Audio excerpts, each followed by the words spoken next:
Good day, Mambalolay. I'm Ilong Babay Actors P from BSIT and S380, and I'm going to discuss the tools such as video transcoding, downloading, and acknowledgement. So the first one we have here is the media publishing.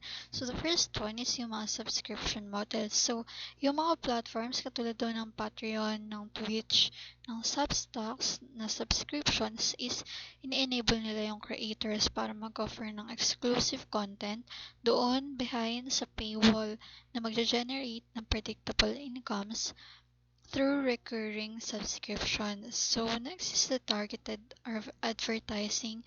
So, yung platforms dito is nag-act as intermediaries. So, nagko-connect siya sa publishers katulad ng advertisers, katulad ng gumagamit sila ng tools katulad ng Google AdSense and Amazon Publisher Services. So, itong mga system nito is nagdi-display sila ng targeted advertisements dun sa published content. Nag-allow din sila ng creators para makapag-earn ng revenue based on the user interaction. So, katulad na nandito yung mga TikTok, ganun. Example. So, next is the direct sales integration. So, platforms katulad ng Shopify and WooCommerce. So, kilalang kilala sila. Nag-integrate sila ng media publishing platforms. So, nag-enable sila ng creators para makapagbenta ng produkto directly alongside dun sa content. Nag-offer siya ng additional avenue tsaka monetization. So, next is yung live engagement. So, ito na po pala yung mga TikTok. So, platforms katulad ng Twitch, ng YouTube Live, and the Facebook Live, nag-offer sila ng tools para sa real-time interaction dun sa viewers. So, nag-engage siya ng features like chat, polls, and Q&A. So, para magkaroon tayo ng interaction between users and dun sa mga live users and then sa mga viewers. So, next is sa streamline social media management. So, katulad ng mga Hootsuite, Buffer, Sprout Social, Streamline Management ng mga social media. So, yung presence nila across multiple platforms is nag-aalaw sa mga creators para makapag-schedule or makapag-share ng content efficiently para ma-maximize nila yung audience, reach, and engagement opportunities.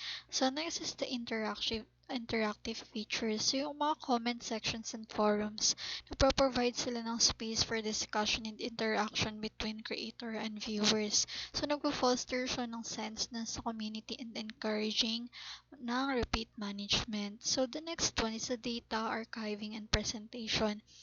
First one is the digital repositories. So, yung mga platforms like Library of Congress and NDIIP, and the Internet Archive, nagsiserve sila ng mahabang storage ng access points para sa digital media assets, nag-ensure ng historical and cultural value para sa pagpe-preserve ng future generations. Next is yung data backup tsaka redundancy. So, nag-i-implement siya ng data backup and redundancy strategies which is crucial siya sa mga media research. So, nagpo-protect sila ng valuable data para sa mga loss due sa hardware failures and yung mga accidental deletions or unforeseen circumstances. Next is the copyright and fair use. So, yung mga researchers, nire-respect nila yung copyright laws para mag-adhere sa fair use ng principles kapag gumagamit ng copyrighted media and dun sa work nila. That's why we have plagiarism.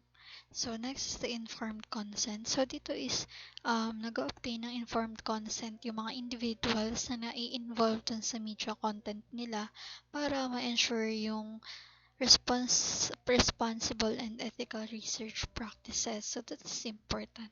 Next is the other examples. We have here the Netflix tech stocks.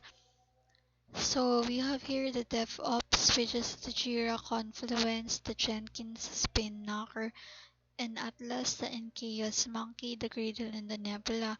So, we have here yung front end, which is yung mobile, gamit nila is Kotlin and Swift. Sa front end is gamit natin React.js and CSS. So, sa back-end naman is gumagamit yung sila ng um, Spring Boot, Netflix Tool, Netflix Eureka, and sa database, ang gamit nila is CockroachDB, Fcatch, Cassandra, and MySQL. So, sa streaming naman, isang gamit is AWS CloudFront, Connect, OpenConnect, and AWS Elastic Transcoder. So, dito is yung mga naka-integrate na APIs, ganun. So, here is the other example. Video ingestion, transcoding delivery. So, sa video file, nag-validate ng video input and then prepare para ma-transcode. Sabay, decode na siya ng source and then apply niya na yung resolution, yung pixels.